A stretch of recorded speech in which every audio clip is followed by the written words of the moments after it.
This podcast is brought to you by On Track Studio.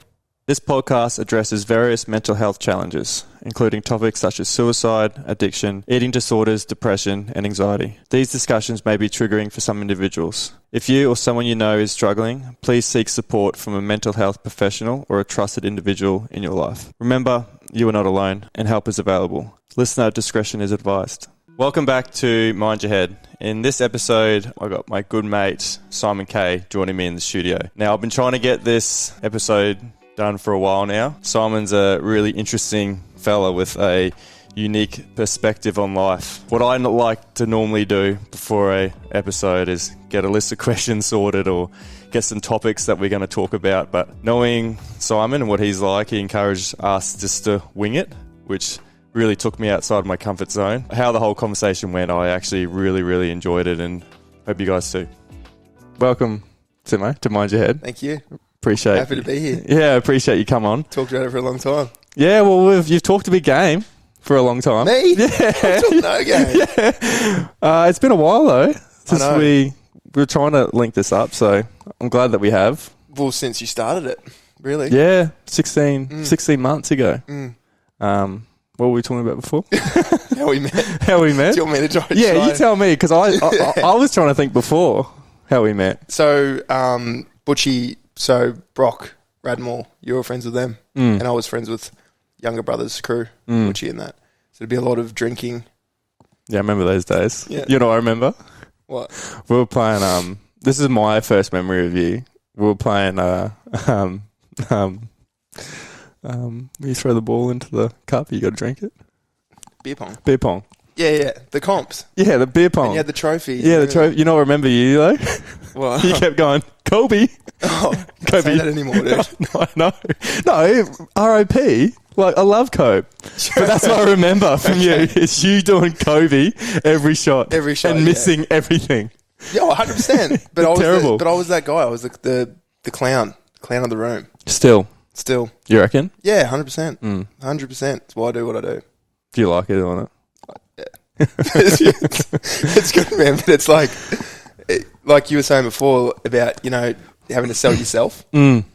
It's funny when you're in like an entrepreneurial sort of role that I'm in, where you're kind of working for yourself, and like there's all of this fucking chat about, having to be a certain person at your work and blah, blah, blah.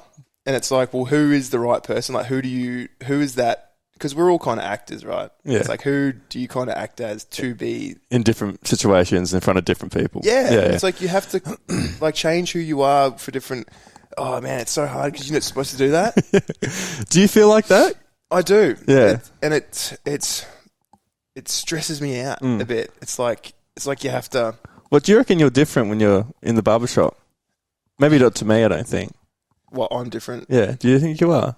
Yeah, I think, because whether you like it or not, when you're in the service industry, people need to like you. They need to. So, like, how do you not change yourself a little bit to be liked? Kind of be liked? Like, you have to. Or else, you need these people to come back. Like, I don't get paid unless you come back. I'm not, it's not on an hourly rate sort of basis. But, so it gets tricky, man, because you don't want to change who you are. Each person that comes in, you got to be a little bit of a chameleon. Yeah, to an extent. Yeah, to an extent. Then you get home, you're like, who am I? Identity crisis. Straight up. Were you a little bit stressed when you get home? Not stressed, but you're a little bit just fatigued. You're like, oh, fucked up. Fatigued. Yeah, with conversating. Yeah. Sure. Definitely. Like if I have someone try to talk to me as soon as I get home, I don't even hear it. I don't, and I'm watching and looking, and I'm like, how does it go having a partner? Oh man, it's tough at times. It's when communication is key, man. Yeah, you just got to be like, what do you say? Give me 30 minutes. Well, my girlfriend now, she already knows that. She's like, she just gives me half hour, and it's great. It's so good. Jordan does the same thing. Yeah. So when I come back from the mines, she'll have food ready in the fridge, and then she'll go, I'll give you an hour. She'll go upstairs. Perfect. And I'm like, no, I don't need an hour. She's like, go have a feed. But then after that hour, I'm like, oh, different person. I'm like, but then they know perfect. They have you. Yeah, exactly. They have all of you. There's no point faking it for half an hour or an hour. Just go do your thing for a bit, come back. And whatever, that could be anything. It could be working out, watching TV, scrolling your phone. There's no right or wrong. People, guys that get home just want to scroll on their phone for a bit, or girls, whatever. Nothing wrong with that. It's entertaining. It's great. But it's having that communication, eh? For sure. Got to have the communication, man. You got it, or else, starts going downhill. Yeah. So going back to your work, I think that I've noticed how you sort of interact with your clients and how you are, and we're talking about sort of a chameleon. And I've noticed that you're not afraid to have, I guess, vulnerable or deep conversations with your clients. And I feel like that because you've been through some hardships and you've been through some challenges in your life, so you don't mind going there. But what I've also realised is that you've got a really wicked, almost dark sense of humour. That you find humour in some things that maybe sometimes we shouldn't be laughing at. But I resonate with that because I've got people probably won't know this, but I've got a really dark sense of humour. I laugh at a lot of terrible things. Dude, well, what's the alternative? Yeah. And going back to that, it's just like I feel like there's just different layers to you. And people love, especially myself, like people love coming to get a haircut, whether it's a fade or a little mullet or something. But they love coming to chat with you. And everyone, and I feel like you're so engaged with everyone that you chat to. And we've had some pretty deep chats in the chair, but I think this will probably be the first time that we sort of dive into a little bit deeper. And things that I actually don't know about you, but things that we sort of scratch the surface with is, I guess, your upbringing, your childhood. Do you want to start there? Yeah, for sure. So I'm going to go back to what you initially said about the sense of humour with the deep conversations. So I'm a deep thinker. I know that. I figured that out about myself. I love it. I love, pulling, things out of nowhere, like trying to connect feelings with thoughts and I can go right into that. But then at the same time, I can talk super shallow and have this really wicked sense of humour. But my mum, growing up, had the best sense of humour, and it was dark and it was just hilarious. Like, she could say the darkest shit and not break a expression, and it was just so funny, like such a good upbringing. But my dad is so intelligent and very hardworking. So I'm literally this... Two sides. Yeah, man. Yeah. And it's like to a T. And I see it in myself all the time, like at work, on how I can kind of go from really intellectual, intelligent conversations to just really stupid and but I love it. I think it's great. Like, being able to go back and forth is wicked. So where do I start? So upbringing, New Zealand, grew up. Am I just going from the beginning? Well, we've got an hour, okay, so you don't have to go year by year. Just a rough, yeah. Okay, so grew up details for us. Yeah, grew up in New Zealand on property. I was grew up on farms. Dad was very hardworking. He's a harbour pilot. I always worked kind of local to where we were living. Mum would stay at home most of the time. Learned a lot growing up on farms. It was such a cool upbringing, as you can imagine. And then moved to Sunny Coast in 2006, I think. Got enrolled into primary school. I did 3 months of the end of primary school, and then got put straight into high school. Noticed straight away, moving to primary school here, that the schoolwork was so much more advanced. Was it? Yeah. What town are you from in New Zealand? Dunedin. Oh, right. Are you from Dunedin? Yeah. Bottom of the South. I was born in North Shore, Auckland, Takapuna. Oh, right. I grew up down in Dunedin.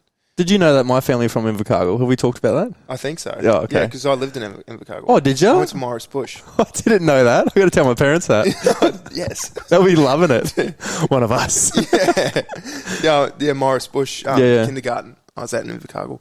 Dad was working in Bluff. Oh, yeah. Harbour Pilot. Yeah. So... Did you feel like a little bit behind in the schoolwork? Yeah. So got... Struggling. Well, we have intermediate in New Zealand. So went from intermediate to back to primary school, back to wearing like baby blue, which was like humbling. But the schoolwork, I remember being like, how the fuck do these kids know this? And I felt so behind, and it made me really insecure. I remember thinking back, I remember it. And then went off to high school and spent all of high school trying to just like fit in kind of thing, because you feel like you're a bit of an alien, like coming in, like, you know, there's all new sports, like we didn't play rugby league or anything, you know, it was very different. And especially like because I was terrible at school, like academics. And when you're bad at something, you're trying to find something else that you can be good at, so you can fit in. So when you're like, okay, I'm not going to be part of the smart kids, what's my other avenue to fit in 100%, here? Yeah, and there's so many different sports going on. You're like, fuck, like that was my whole thing. How do I find friends? Yep, that was the whole thing, and it was like, what did I have to do, or who did I have to be liked, or to fit into this group or that group or whatever. And yeah, so did that through high school, started playing rugby league, and, you know, met heaps of good mates. That's how I met, you know, Butchie and Jock and stuff, and then end up just leaving school, getting into drinking and partying, and then meet you. What goes from there? Yeah, right. What was I think it's a little bit to sort of unpackage there. What was the family like for you at home? Family was great. It was so good. We had such like a really tight family. Dad did a lot of home cooking, and, you know, it was your, like, looking back, it was just your perfect, you know, family home that we had all the time. Back in NZ. Yeah. And then so that kind of started shifting a bit when we got here. Dad was working away, 4 weeks on, 4 weeks off over in Western Australia. So no doubt that sort of started taking a bit of toll on the house and stuff, and got to grade 12, I think. Started midway through grade 12. Mum and Dad decided to split, and then things got kind of uneasy. Like, it just didn't feel like you kind of had that home anymore. You know what I mean? It was like a different feel in the household. Very different. It was very... So then I started kind of seeking that elsewhere. Started seeking that, like, connection and that... comfort or something. Yeah, just that feeling elsewhere. You know, and it's no one's fault. It's just what happens. That was a very foreign kind of feeling for me. It's like... And then, you know, Mum sort of started going down a whole different road. She started kind of... I didn't know at the time that her drinking might have been an issue, but as time went on and as I got older, I started like seeing it quite clearly. I was like, oh, okay, you kind of chose this line of this is where you want to go. Okay. And the drinking came, do you reckon, result of the separation? Yeah. I think because I knew, well, to that depth, probably, like I knew Mum always liked to have a glass of wine. Like any mum does. Yeah. But I never saw it as, you know, an issue until years after kind of the separation, Mum and Dad's separation. Were you still living under the same house and your dad moved out? So Dad moved. He moved to Brisbane, still working in WA. Mum, when she bought a house after the separation in, I don't know, can't remember where it was, Bly. And I was living there with her. And that's when I really started to see the kind of rawness of what was going on. Like, she was, you know, what was meant to be, you know, a glass of wine was 2 bottles. And it was like, but then behaviour changes and stuff. And this is, it's different because I've gone from her having this such great sense of humour and this such lovely, you know, character to seeing her now basically drinking it away and very unhappy, and which is so confronting, you know, when it's your mum. But then she's, you know, just changing as a person. like saying things and doing things and that just aren't her, and I'm just like, what is going on? Like, this is just so weird. So I started, trying to separate myself and try to. So now I'm trying to move away again.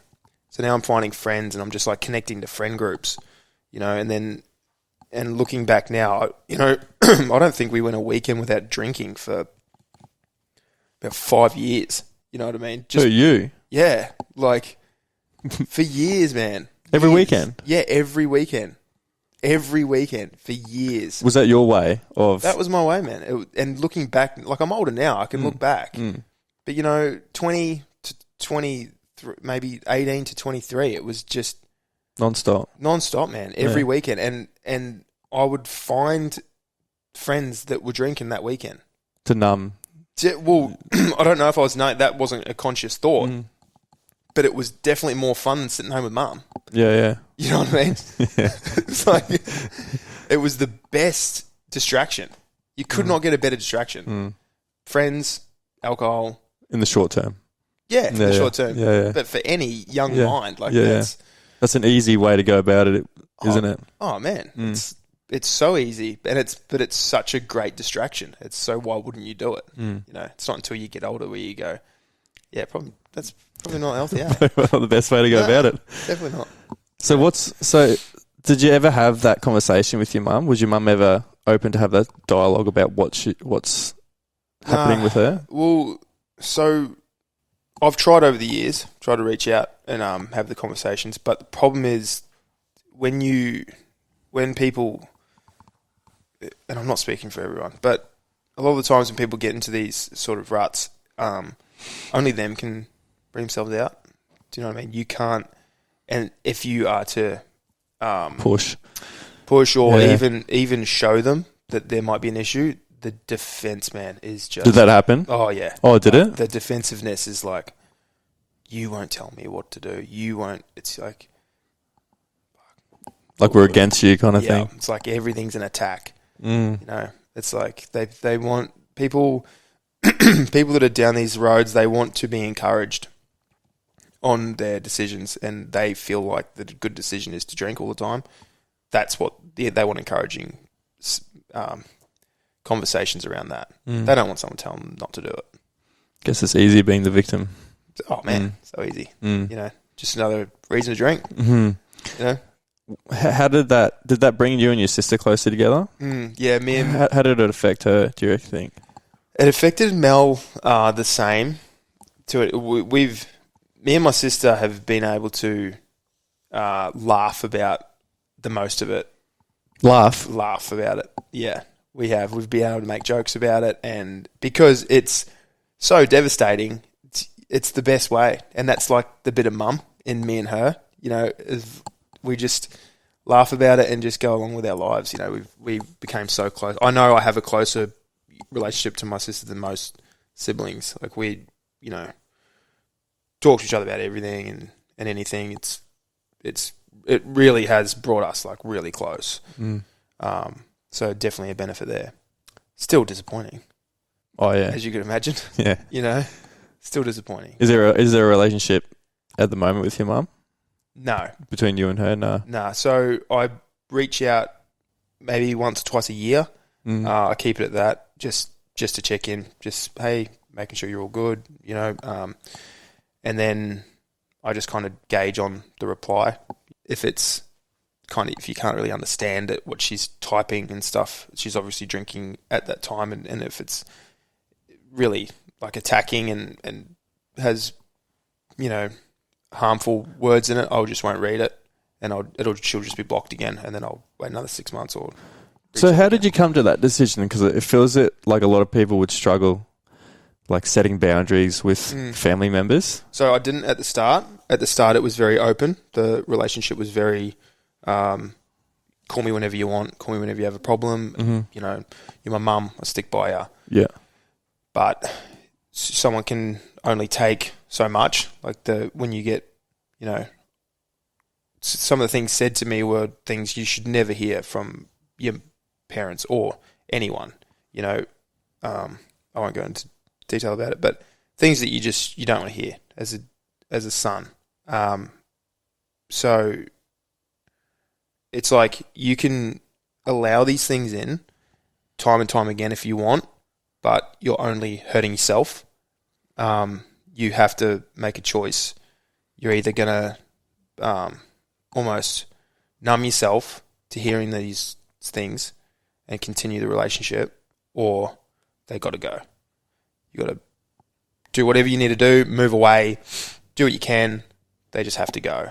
And so my sweet spot was I can keep the relationship alive by checking in, letting her know I still love her, I'm still here, but I'm not going to allow you to affect my mental or anything anymore.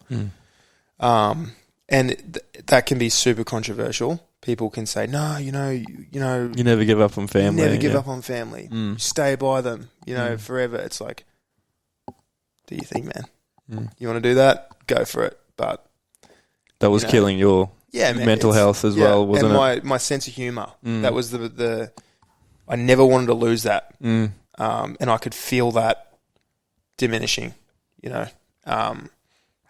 every day turns serious instead of, being able to sort of joke and stuff. But it can be really draining emotionally too, like sort of have to go through that. Yeah, it's draining. But that's the importance of just being able to put those blockers up. Those boundaries. Yeah. Is that when it sort of first came to your awareness that like, I kind of probably need to focus on a lot of self-care? Obviously putting up boundaries for yourself, but like, did that go towards sort of like, trying to get off the alcohol a little bit, trying to do a little bit more like self-care? Yeah. It kind of, I saw the benefits of it properly. So, backing off drinking and a lot of exercise and training, and I started to see the clear side and how good you can feel and how easy things can get when you sort of make your life a bit harder on purpose. Not in a negative way, but, have a bit of discipline and stuff. Yeah. Get up, train every morning, do whatever your training is. Doesn't matter. It could be a 30-minute walk. It could be 50 squats in your garage. It does not matter as long as you get up at this time every morning and do it and then go to work. You will just like the benefits over 12 months is insane. Yeah, and it's like that that small stacking of like habits and those commitments you keep to yourself is what's going to lead to sort of that self-esteem and self-confidence. But I mean, if you say you're going to get up and you don't do it, it's just like you chip away at yourself. You chip away at yourself. But if you just have those small little things, and I think that people are like, I'm going to do gym 6 days a week, every day for the rest of my life. Yeah. And then they miss one day and they're like, fuck. I'm a failure. Yeah. But it's just like start small and then build from there. 100%. Yeah. Yeah. I'm a huge advocate for it. And, I train pretty hard now, but, I remember being like that and going through those times of being like, oh, that's it. I'm going to do CrossFit. Yeah, I remember that. Do you remember that? That was my face. And then you walking into the barber shop with the fucking holding your back. You right, Simo? Fuck me back. Can't bend over. Try to fucking snatch 120. You can't even do 20. Dude, it's like handy one thing or not. Or not. Yeah, I'm like that too. And I kept lasting like 3 months in these places and just be like, fuck this. Put a towel in. But until you go, all right, you know what? I'm going to do CrossFit 1 day a week. You can do that. And just nail it. Just nail it. Yeah. Do it once a week. Do a good CrossFit workout once a week. And anyone can do that for a month, 2 months, and then do 2. Then do 3. Because I remember you saying it when I was getting a cut. I asked you like how often you go to Revel, and you go 3 days is what I go. Anything over that's a bonus. Yeah. So that's how you sort of look at it. That's how I look at it. It's like you book your 3 days. I know I can go 3 days a week. And then if you want to squeeze another one in, all good. Yeah. Sweet. But don't tell yourself you're going to do 5 days a week because, let's be honest, we're all human beings. Yeah. Love us sleeping. We love sleeping. Like every now and again. Especially when it's winter. Just hit the snooze. And it's raining. A few more times. Sort of going, we're going to go back a little bit to the relationship you have with your dad. Has that gotten stronger? Has it gotten worse? Did you look at him differently when the separation happened? Did you know much about it? Did it affect your relationship at all? No. So Dad was nothing but a stable rock throughout the whole thing. He's so good at communicating and so good at listening, and so good at letting me make decisions around what was happening. Instead of telling you what to do? Yeah, never tell me what to do. Oh, didn't he? Never. How does that make you feel? Yeah. Maybe this is an option. Maybe that's an option. It's like, okay, there's my options. Now I decide. I love that. Yeah. And he's done that, like, thinking back my whole life. Always let me decide. Always let me do things and learn and, fuck it up. And, it's just key, man. It's so different to how parents are parenting now, isn't it? Yeah. Yeah, just to an extent, I think. Yeah, it's you got to let people do and stuff. Same thing when I started at Forever Barbers. Ryan, who I work with, he never, I don't think one time he's gone out of his way to tell me what to do. And he was my mentor. What do you mean? Man. He's never gone out of his way to tell me how to do something. So how did you learn? Just by watching and then doing, and then messing it up, and then doing it again. And then he goes, Ryan, can you come fix this quickly? Yeah, but he's great. He's great around that. He's like, he knows how much of an art barbering is, and how you are going to be so different of the way you're going to figure things out to do than me. It's like painting. Yeah, I've never thought about that, but it's so personalised.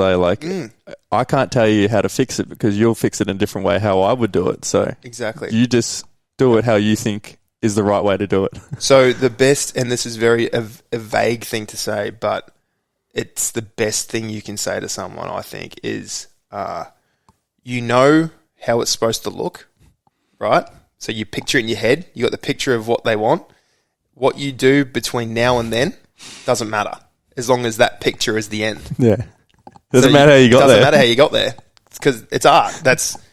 Do it however you want. And it takes all this pressure off your mind and all this, and it's like, oh, okay, and you're very free to experiment and do whatever you can just to get that end result. Why? Because you think that there's no right or wrong way to go about it. No, there's not. There's no method. It's like you just do. And then if you mess something up, just apologise and give him a one all over. Sorry, bud. Sorry, bud. Thanks for coming. That one's free. Hope you enjoy your time here today. That's it all. Quick, Sean. Get out. You wanted a one, didn't you? But yeah, so it's being given the freedom to make decisions and stuff up where you want, I think is key. Is that learning? That's what I've sort of learned in the last sort of year and a bit doing this, is that creativity is, like you said, there's no right or wrong about creativity. And it's just, I think the right and wrong thing that I find with creativity is caring what people think. I think that's what the right and wrong is that I've found with what I'm doing, and any sort of creative sort of thing that you're aspiring towards is like the right and wrong thing is caring what people think or what people want you to do, or trying to do something to impress someone else, I think. No, I think that sparked something that I watched the other day with Rick Rubin. You know, the famous producer that looks like Jesus, has got his long hair and stuff. This is what I'm talking about. What? This is the video. Oh, this is the video. He talks about doing something for an outcome. Yeah, that's it. That's what I was trying to say. Yeah, it's doing something for an outcome is like out of your control. Like what your sole mission and purpose is to do is do the very best thing that you can possibly do, and then relying or saying like, I hope this is worth it. Worth it is relying on an outcome. That's it. And like we don't do things for an outcome. No. Like whatever happens after it is out of our control. If people like it, sweet. If they don't like it, whatever. But we're trying to do the very, very best thing that we can possibly do. And like John Mayer said something really cool, and he was like, do you think the audience is smart or dumb? And to this group of people, and the group of people are like, oh, we think they're smart. He's just like, well, we think they're dumb. And he goes, I've made a song and I've told my producers, I've told everyone this is going to be number one hit. Like, I'm going to be making millions. This is going to go double platinum. And he releases it and it's just a dud. Oh. And he's like, oh, what? Like, no one liked it. He goes, the audience is smarter than you. Because they thought, you thought about this big old fucking song was going to be the hit. And the audience goes, nah. Yeah. Not that great. So then that's when he was like, okay, I got to detach my thoughts or my emotions around like thinking this is going to be a hit and then just work towards, all right, how do I fucking make this? Just do what feels good. And what successful is for him is like, if he's happy with it, that's the success that you want. Success doesn't come afterwards. Success is like, oh, I'm happy with this.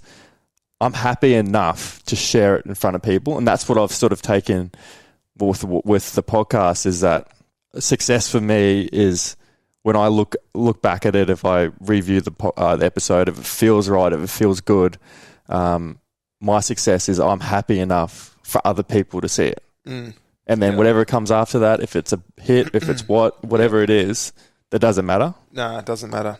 No, it's good because it's true. It's true to you. Yeah. So whatever happens. Just quickly, I'm gonna just give Forever Barbers a shout out because we got voted number one on the coast. We'll just edit that out. Oh. No, I'm kidding. Yeah, Forever Barbers. Yeah, the best on the coast. Yeah. How many years running? 7. 7 years running. Yeah.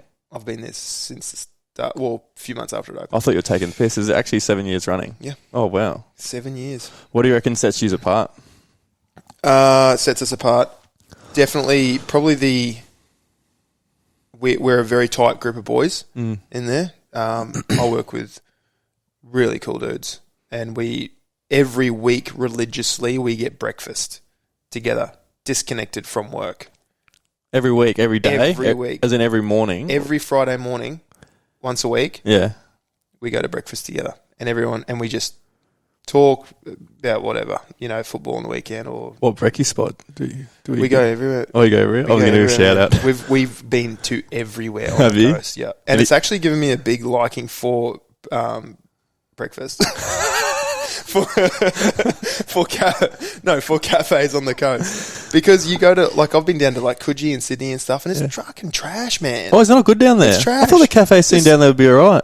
Coogee, man, has 3 cafes that have been there for about 100 years, and that's it. So what's your top cafes on the coast? Top cafes, John Kyle and Maroochydore. Maroochydore. Oh, yeah. Huge shout-outs, John Kyle. Reba Kai. Oh, yeah? Rebel. Yeah. They're good. What's that one in Mooloolaba? Velo Project. Velo Project. Do you like that one? That's one of my favourites. Little plug, the Nourish Bowl. Yeah, at Velo. Yeah. I went up to the chef after and I had to dap it up with him, man. Just have to go, oi. Dap it up, brother. What'd you do? Yeah, man. Actually, don't tell me. Yeah, I got it twice in like 2 weeks. It's so good. So you have that sort of camaraderie at the... Yeah, we've got a really tight group. So if you do these things with each other, out of work, whether it's just before work or whatever, it just allows you just to talk like friends, and then when you're at work, you have that true like friend energy in the room. So then when someone comes in, they feel a part of the friend group. They don't feel like they're a number coming through a system. Yeah, you know what I mean? That's what I put it down to. Well, I love that because I went and saw Stephen Bartlett in Brisbane. Yeah, I'm sure you've Diary of a CEO, podcast host, entrepreneur, and he was talking about how to get the best out of your workers. And he talked about like they got to be motivated, they got to be driven, they got to be challenged.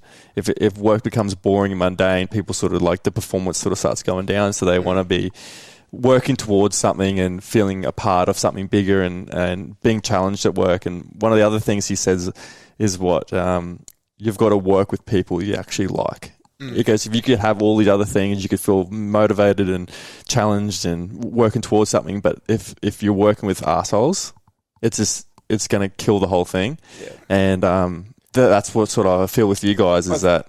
I think so, man. I think, making sure that you're friends and you get along. And sometimes it takes hard conversations. Sometimes you're going to butt heads every now and again. But you just got to be, hard conversations are hard because they have so much value. So I'm a huge advocate for hard conversations, which can be confronting, but they are just so important. Like, you have to do it, especially if you're basically living with these people. 90% of your time is with them. You got to have those hard conversations. And what does a hard conversation look like? oh man, You're late. You didn't bring my coffee. You gave me an almond latte. dude. Pretty much, man. It's pretty like yeah. Do you have hard conversations with some of your friends, some of your close friends, sort of outside of work? Sometimes I think. I try not to. Do you? Yeah, I try not to. What was that? I don't know. I don't know if I don't. I just don't like. I'd hate the feeling of overstepping boundaries with friends. Do you? Yeah. With friends? Yep. I don't know. I like protecting friendships. So You can overstep mine. but yeah, I don't know. I used to think like that. Really. Yeah, because when Brock's dad passed away, I didn't talk to Brock about it for about 10 years. Do you regret that? Fuck yeah, I regret that. 2 reasons I regret that. One is Brock is the nicest human being on the face of the earth. And in my head, I was like, I don't want to bring up his dad passing because I don't want to bring up any bad memories, and I don't want to seem like a guy that's, being nosy into his, like, he can deal with it on his own. Like, who am I to say anything about it? And I'm like, Brock, even if Brock would never, get angry at me if I bring it, never ever would he ever do that. Yeah. But it's also like, I was so afraid to have that conversation because I didn't know what Brock was going to say. You don't know what's going to come out of it. It's the uncertainty that's... Yeah, it's the unknown. And it's so easy to just like... And I regret it so much because there's so many times in that 10 years where like we were alone, say we were doing a workout or going on the beach or doing something. There were so many good opportunities to be like, hey man, how you going with it all? How you going, yeah. Like even on anniversaries and stuff like that, or his dad's birthdays and stuff like that, I just never I never asked him how he was going. Yeah. And it's looking back on it now, knowing what I know now and knowing who I am now, I look at that and go, fuck, I regret that so much because there were probably times where he would have maybe loved to have a conversation with me about it or with someone about it. And I just never took the time. I was too scared to actually feel like I'm crossing that boundary. And it's like... Even when he's your friend, he's one of your best mates. I just never did it. And then from that point on, I was like, I never want to regret asking someone or overstepping the boundary and not just having that hard conversation. Yeah. I think I don't like the idea of being looked at as someone's therapist. Oh yeah. Oh man, it makes me cringe. Does it? But you know what I think you're good at though? And I think that is that you don't always have to tell them. What I think you're good at is listening. And I've noticed that like when people say I'm waiting for a haircut because you're fucking like 30 minutes late on a haircut and I'm sitting there for a while. Never. And like you, people, obviously cutting hair is also intimate. You're fucking touching someone. And then what I think you're good at is you're good at listening. So if I was going to say anything in rebuttal of that is like you don't have to be like, oh, I reckon you should do this. I think what you're really good at is if you ask someone how they're going or I think you're good at just listening. Just listening, yeah. And that's what like I try to do is like when, Keefe's obviously going through some tough times with his little baby boy and a couple of other boys have sort of had some tough pregnancies over the last couple of months and stuff like that. And it's more so like giving them an outlet to like almost vent or just like we have sauna sessions. Yeah. Well, you obviously have a sauna and then it gets deep because you're like, fuck, this is fucking hot. Yeah, yeah. And then emotions start coming out. You're crying. And the boys and it's good though. Like, and you get out of it, have a cold shower, and everyone's like, oh, I feel much better about that. Yeah, for sure. But I think it's most importantly is just making someone feel like they can if they want. They can talk if they're feeling up for it. If not, it's totally fine as well. We can just cut hair and I can cut hair in silence totally happy. Can you? Totally happy.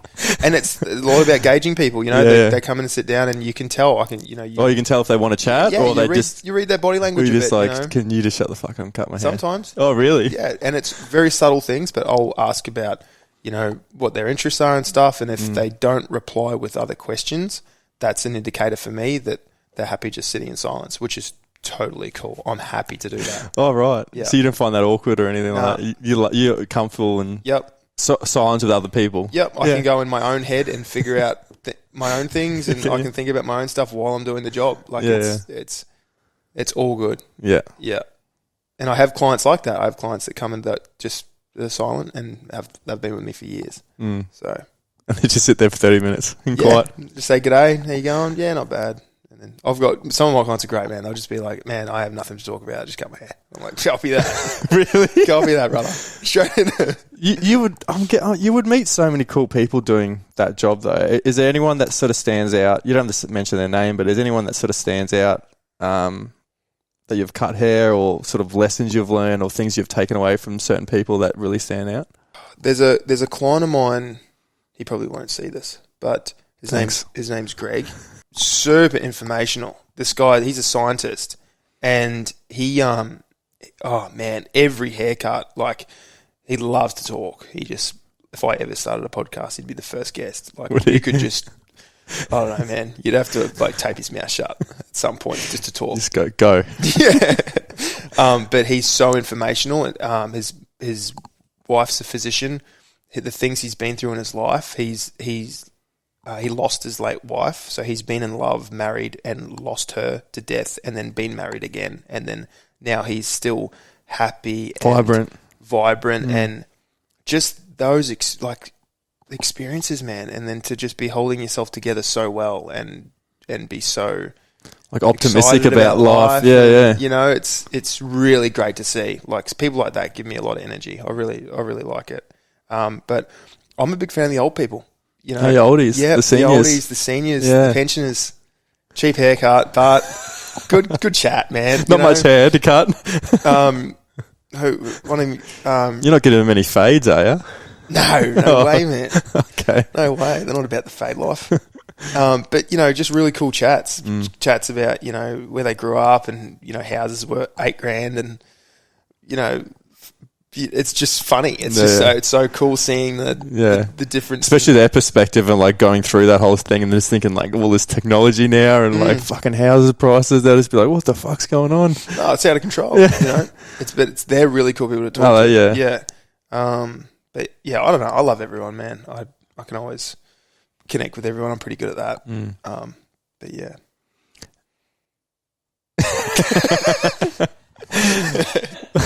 So what do you want to talk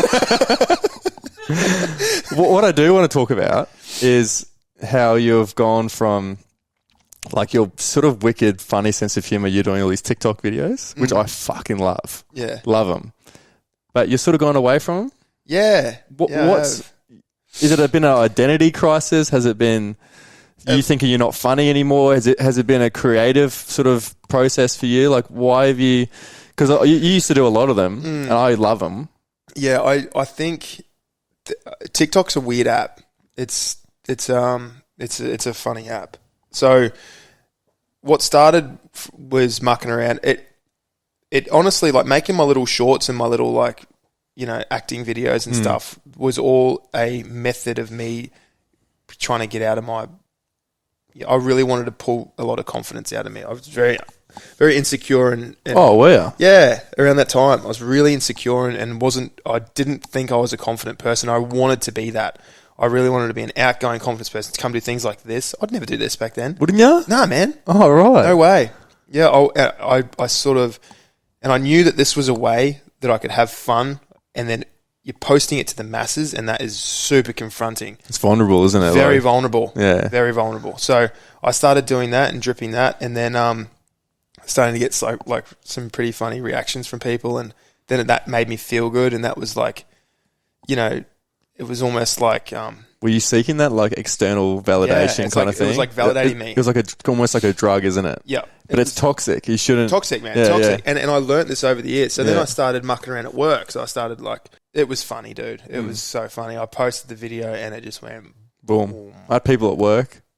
It Was this you getting kissed on the forehead? I was like, nah, not me. It just went boom overnight. And then I checked it the next day. It was at like however many million. And it was just boom, boom, boom. And then I remember like freaking out. And I messaged everyone, because I was really good friends with everyone that was in it. Yeah.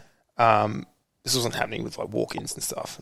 But I messaged everyone saying, hey, just letting you know, like this video has just gone berserk. If you don't want this to go, I'm going to delete it right now. Yeah. Everyone's like, nah, man. Like, everyone was just like, yeah, dude, all good, man. Like, it's funny as. So I was like, righto, let it run. And then, but then over time, because that like hit these big standards, it's like now you're kind of looked at as like a bit of a joke in the industry. So did you feel like that? Well, because I started posting more videos after that, but I wanted to divert to like being a little bit more informational, like trying to give a bit of value. A little bit more serious rather than the dude that kisses. Yeah, you know what I mean? Clients on like, the head. It's like, no, you say it's like pretty lame. Like, I don't want to be known as that. Everyone loved it though. Yeah, I know. But like, I just didn't want that to be the identity. You don't want to be pigeonholed into this thing. No, I love my job. I take it very seriously.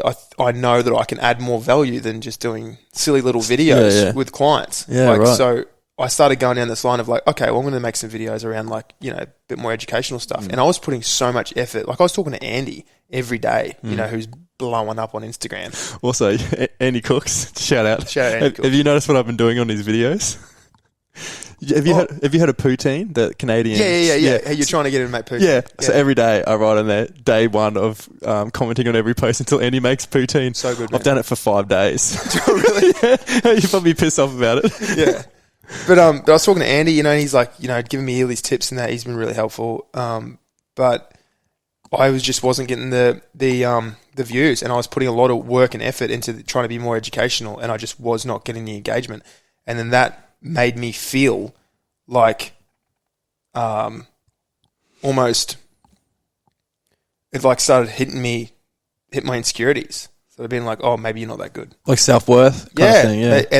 And as I started going down this path, I was like, okay, I'm just going to stop. And I just deleted all of it and just went clean slate. And now I'm doing nothing until I start to spark something and I want to run with something else. But for now, I just wanted to cancel, just wanted to stop because I don't want any of that to hurt my insecurities. I don't want to, I like staying confident in my work. I just don't want to go there, man. Relying on views on a video to tell you if you're good enough at your job, like it's tough, man. It's probably something deeper you're going to have to go into.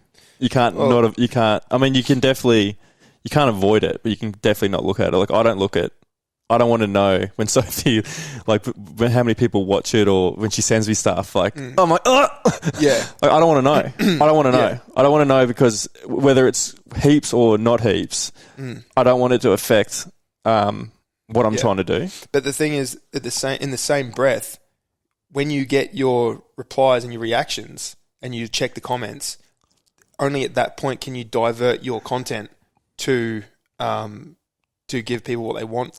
Yes. For adding the value. It's a double-edged sword.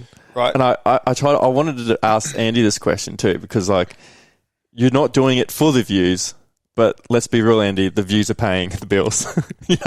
So it's like this is the thing, man. You've got to do something that's engaging, but also not connect your self-worth to the engagement. Yeah. So hard. It's very hard, man. Yeah. And because when you see something doesn't go high, you're like, oh, that was fucking shit. And you can have a video that takes a dive, but when it's all of them, one after the other, it's like,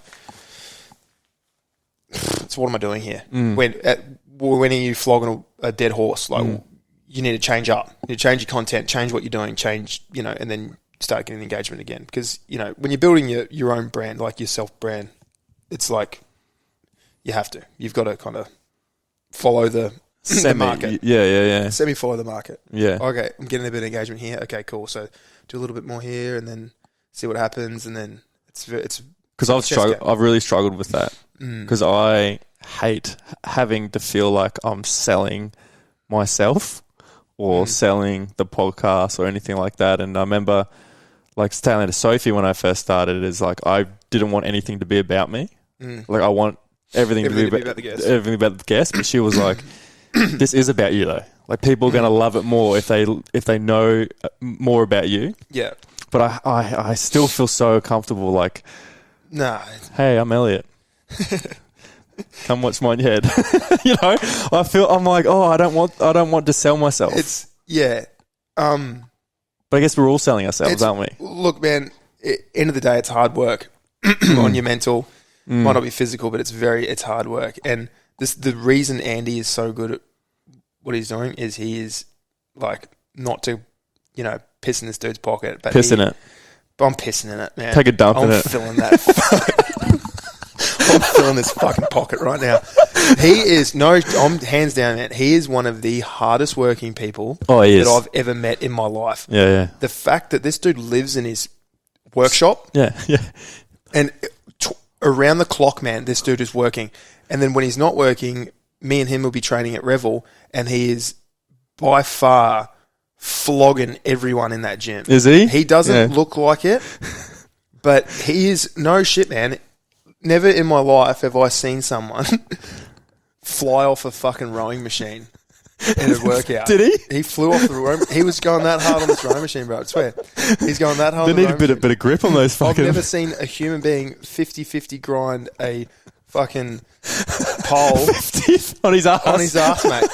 He's just going, wah, wah, and the next one flies off the fucking thing and just 50-50s. It's rail. He's mid-workout shuffling it back onto the thing. I'm just going, holy shit. Yeah, that's what I got from his interview, like from his episode, is like he just is so motivated just to keep striving for success. Yep. Whatever that is in his eyes. Like I think he's one of his fears is just like being content. I don't think he ever wants to be like, oh yes, I made it. Like he's always like feeling like he's behind, even though he's definitely not. But I think he's got this feeling like he's like, oh, I've got maybe not something to prove, but he's like, oh, I've got more. I need to do more. Yeah, yeah. He could be his own worst enemy around that. Yeah, but paying off, man. You right? Yeah, I'm sorry. But paying off, dude. He's doing so well. Like, and that's something I had a chat to a couple of my friends about. Is like they were like, oh, they've read Andy's like cookbook, and they sort of read a little bit about Andy, and they were like, oh, he got like 1 million followers in like 3 months, and they were like, oh, fucking hell, lucky is that? Like he's like got that cool niche of people like watching cooking videos and that sort of thing. And I was like, and the more I thought about it, I was like, I don't think that's lucky, guys. And they're like, why is that? I go, well, you see $1 million, a million followers in 3 months, but you forget 20 years of cooking. You forget 20 years of being a fucking head chef or in the cooking industry and honing his craft and like mastering what it is. Like, yeah, his cooking videos are awesome and he's quirky and it's unique, but he wouldn't be any of that if he didn't do cooking for 20 years. Like, you wouldn't love his content of the food if he didn't master his his craft.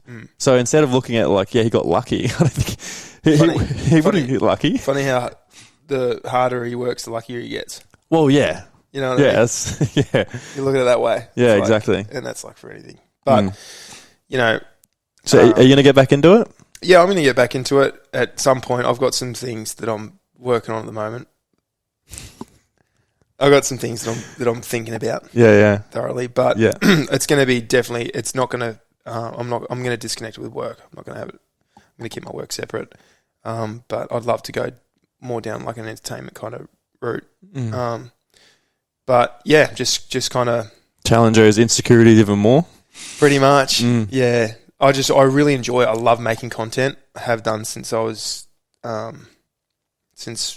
years. I've enjoyed it. I think it's so fun, so funny. Good way to express who you are and whatnot. But it's funny because I was actually at a mate's birthday, 30th a few weeks ago, and I was talking to one of the boys, and I hadn't seen him in years, and he was talking to me about how like cringe my content was and stuff, and he was just like, oh man, like when you make those videos, it's so cringe, like and all this. And I was just like, whoa, man, that's so psycho, eh? Like, thanks very much. And I was just, the whole time, just thinking, shut the fuck up. Like, really, man? Thanks, dude. Like, is that a mate? Yeah. Like, well, not a mate, but like an acquaintance that I've known for a long time. Yeah. And it's just like, man, like, you don't understand. Like, I people that make content don't care, really, eh? Like, it's like, you know what I relate that to? When they sort of make fun of the content you're doing, is when someone sees a tattoo of yours and goes, "Oh, that's shit," and you're like, "Yeah, you don't have it." It's like, yeah, I know. I've got 2 sleeves of regret. All right, give me a break. Like, this wasn't an offer for you to wear it. You know? Cheers. Yeah. At home scrubbing the shower. Fuck, it's still not coming off.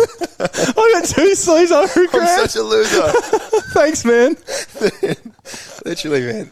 It's like that. It's like, it's like, man, it's. I'm testing the waters. You know, putting things out there for people. It's like, whatever you might find it cringe, but you know, other people find it funny. Yeah, and what do you say to that too? Cheers, babe. What can you say? You're just like, oh, sweet. Really? Just drown that fucking at myself. Just bottle that stuff up, man. You know, push that down. Push that. Keep it down there. Yeah.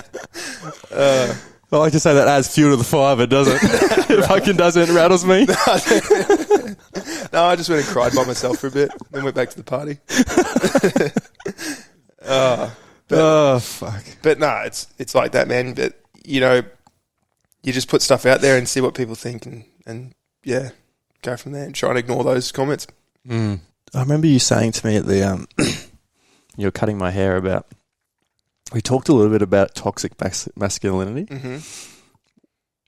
What's your view on that? Because here we go. Whoa, you're shaking head because I don't think this is a big I don't think masculinity is toxic. I think the person is toxic. Correct. Yes.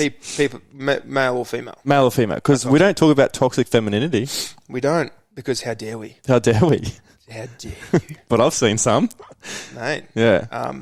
I've never seen an army of men trudging around streets having a go at women. Just saying. I've never seen that. But hey. No, I think when it comes to toxic masculinity, it's like you said, people are toxic, people aren't. Being masculine, like, how do you even define it? What do people say toxic masculinity?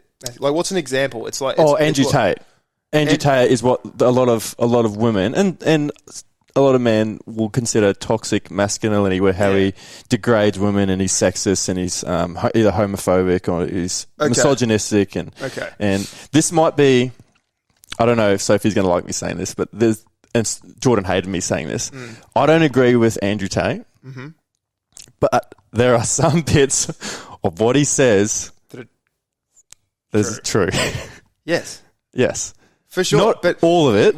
And how he goes about it is very... I think he goes about it in a way to get clickbait. I think what he says... Exactly. But look, you got to understand that people in these roles, they know that if they talk about these things, everybody is going to either agree or disagree, which is going to result in engagement. Yeah. The more engagement on all of your content, the more power you have, the more leverage you have. Essentially, the more attention you get, and where attention goes, money goes. I think it's a fictitious character he's playing. But the issue with it is, because it's all over social media and young boys are watching it, I don't think they're at an age, maturity level, to recognise that it's a fucking act. Yeah, that's the thing. That's when it becomes dangerous. When kids are like, young boys are going through, if they don't have, there's a lot of like separation at home. There's a lot of role models that aren't there in the household. So young boys are looking towards someone or something. And when they see this Andrew Tate, gets girls, rich, famous, all these sort of materialistic things that young boys are naturally sort of searching for. And they see him, and I think there's a lot of like misleading information, and I think that that's when it becomes dangerous, because as adults we can look at it and go, all right, settle down, fuckhead, for one. Calm down. Calm down. I think that I'm just trying to answer the question from what I see. I talk to men all day, every day. I think that masculinity is super important to hold on to, and I think that a lot of men can essentially lose it through. This is so touchy, but in relationships, it's quite easy for men to lose touch with their masculinity. How so? So, women seem to have this way of. It's kind of the saying, like, a woman wants a alpha male that they can control. That kind of stimulates them to a solid level. Now, if this is the way things are going, right, then the man starts, the saying, happy wife, happy life, and you start to kind of just agree because it's easier with your spouse or your, over time, and I'm talking, this isn't overnight, over time, over the years, if you just, yes, okay, it's almost like you're kind of shifting the role. It's like now she's driving the ship. Oh, she's more masculine. She's kind of, you're kind of pushing the masculinity into her. Now she's the decisive one. She's making all the decisions. Over time, now she is so disconnected with her femininity, and you've become quite feminine because you're just the yes man. More submissive, yeah. Yeah, you're more submissive because it's easier, than having an argument or having a fight. Yeah. Over where the toaster was put or something. It's like, and once again, super controversial, like very touchy. Like people will disagree, agree, but I just think that holding on to your masculinity is also very important, and you don't have to do that in a nasty way or whatever, or an arrogant way. You can just be the first one to make a decision or whatever. Or, and it's like the media doesn't really portray healthy masculinity that much, or doesn't really. There's always like this negative, and it's like that theory, that negative bias, where negative obviously news gets watched more than the positive stuff. Yeah, but, like this stuff about like men can't cry, right? Like that's anyone saying men can't cry because then you're not masculine. That's absolute rubbish. Like masculine is, in my eyes, being masculine is being in control of all of your emotions and not disregarding any of them. It's me being decisive on my emotions, and I'm going to choose when I'm going to use them. So if I'm really upset and I just want to vent, cry, whatever, I'm going to choose to go and do that with my buddies or with my mates. I'm not going to do that with my woman because I want to be a stability force for her. I don't, and every now and again's all right, but like if you're doing it every day, every week, it's like this is going to take a toll. It's going to put your woman in a position where she's going to feel maybe unsafe with her emotions because, if you're having meltdowns every week, then who's going to be her stability when she's having a meltdown every day? Girls' emotions do this. Like you kind of, I like the feeling of kind of being able to be that rock of stability in that. I don't want to. How's your view changed in relationships because of the hardships you went through with your sort of mum and your dad? Man,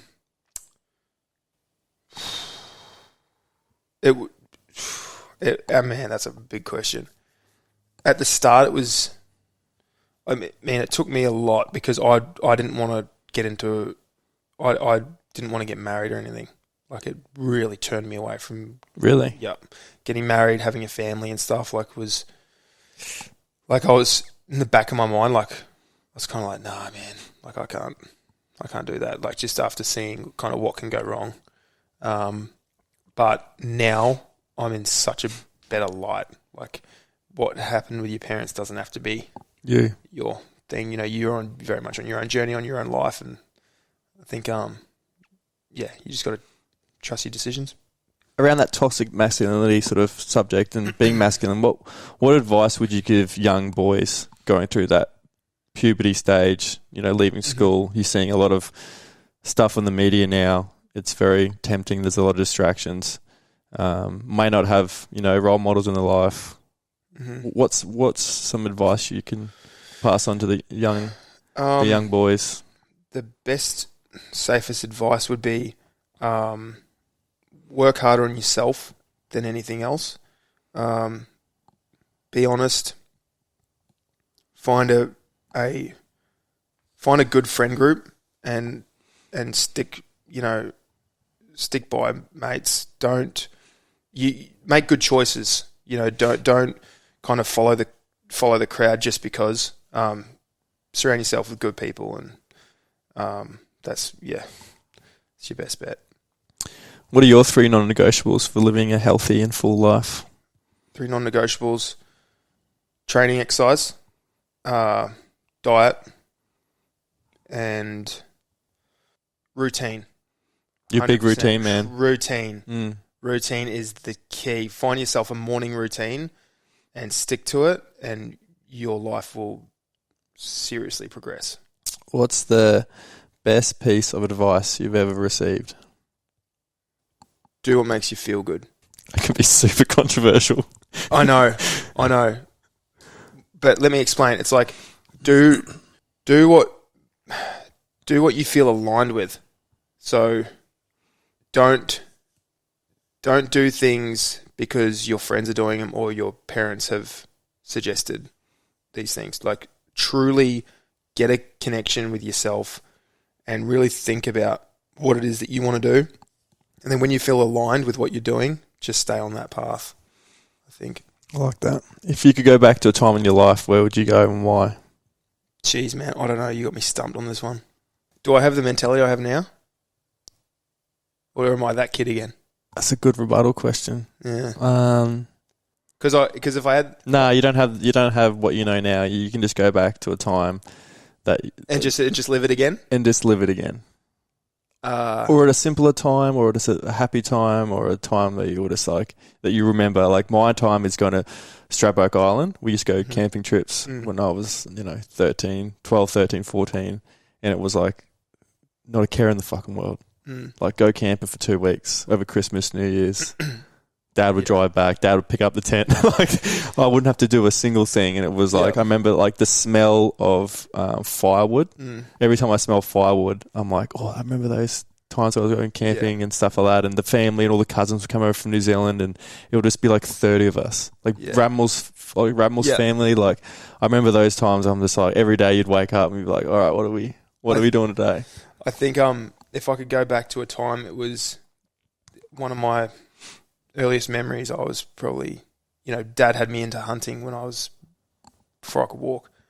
And we went on a hunting trip into the Caples. I think it's a huge dockland, Department of Conservation land in New Zealand, over near Te Anau, Queenstown and stuff. And we got lost. And and I remember we were sat on a big log overlooking this like rock stream, waiting for deer to come out. And we were eating cold pork sausages, me and Dad. And, that we're kind of lost, but kind of not. But it's like everything's all good. You know what I mean? Like, you didn't really care that you were? Like, everything will be okay. Everything's fine. Yeah, Everything was always fine with Dad. Yeah. And then I remember us walking out and, trying to find our way out. And we were walking through this amazing, really low fern and these kind of higher ferns that made this really beautiful canopy. And there was falcons nesting, and being able to see the falcons nesting and being lost in this the forest, almost it's like something out of a Disney movie. I always think back to that. That's a really cool memory. Cool. Yeah, I think it's awesome. So I've got a closing tradition of the podcast, which I'm sure you're aware of. I get a loved one, whether it be a family member or a friend. They send in questions for the guest. So we very lucky we got your sister Mel. She sent something in for you. Did she? Yeah.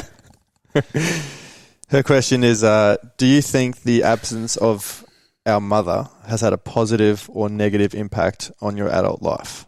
I'll let you think about that. And she says, she goes, I feel sad that our mum has chosen not to be a part of our life, but I feel like it's made me a more driven and resilient person. I feel grateful for the lessons I've learnt through this complex process. I hope Simon can also find some peace in that type of loss, because I think it has made him very resilient and certainly made me and him very close. Mm-hmm. What was the first bit again? The question itself? Yeah. Do you think the absence of our mother has had a positive or negative impact on your adult life? I think at first a negative, but it's taught me how to turn tough things into a positive. I think that, the absence of mum has, I think the biggest challenge I've faced is not having, that kind of nurturing motherly love that that everyone kind of needs. I think back to a time when I was young, and my first job as a kid, I used to shoot wild chickens. This is so weird. I used to shoot wild chickens for the neighbour, and I remember catching these little baby ducks, and I took them home, and I put them in a cardboard box beside my bed, and overnight they died. Like, I did nothing wrong. I just put them I had them under a light and everything, and the next morning you killed them. The next morning I was like distraught, and I was like to Dad, they died. Like, and I said, why'd they die? Like, they had food, they had warmth. Like, it's been like a few hours. And he said, because they don't have their mum. And I was just like, what do you mean? And he said, I know it doesn't make any sense, but they just need them. And I think back to that now, and I can so relate. It's like, people just need their mum. You don't know, you don't know why. There's just an energy there. You just need your mum. And, I feel, sorry for everyone out there that's lost their mum to death or whatever, but, losing someone to addiction and to their own mental health is fucking, almost on par. And it's like, not having her around is, I try really hard not to let it. It did for a long time. Like, it affected me pretty bad. I'd take it to work. I'd be miserable at work. Was there a lot of anger towards your mum? Yeah, there's a lot of anger and resentment, and a lot of questions like why, like, why'd you say the things you did? Like, why, and the fact that she, can type them out and send them. It's not like you say something in an argument, you regret what you say later, and you're like, oh, no, sorry, I shouldn't have said that. There's intent. This is intent. It's written, it's texted out. Like, I don't see it. It's texted out, proofread, sent. It's confirmed 3 times before it's sent. It's like, how can you say those things? But